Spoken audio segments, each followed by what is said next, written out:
মঙ্গলবার সকালে বৃষ্টিতে চরম ভোগান্তির চিত্র ধরা পড়ল বামুটিয়া বিধানসভার পূর্ব গান্ধীগ্রাম পঞ্চায়েত এলাকায়।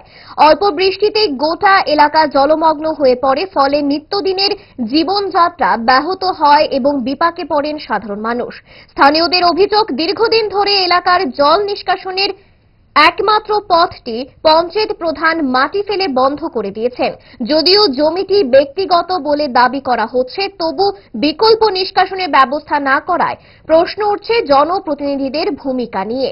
স্থানীয় বাসিন্দাদের দাবি, অবিলম্বে প্রশাসন হস্তক্ষেপ করে স্থায়ী জল নিষ্কাশনের ব্যবস্থা গ্রহণ করুক। এখন দেখার এই ভোগান্তির দায় কে নেয় এবং কবে মেলে স্থায়ী সমাধান। জলটা জমছে এখানে, এদিক দিয়ে তো ড্রেন আসছিল, জমিনও যাইতো, ওখানে ড্রেনও বন্ধ করে লাইছে, তারপরে খেতও বোঝা লাইছে, আর জল যাওয়ানোর রাস্তা নেই। ড্রেনটা কে বন্ধ করছে? ওই তো প্রধানের তারা জমি খেত করছে আর কি, এদিক দিয়ে আসছিল পঞ্চায়েত, এদিক দিয়ে গরু হসপিটালে এদিক দিয়ে ড্রেনটা আসছিল।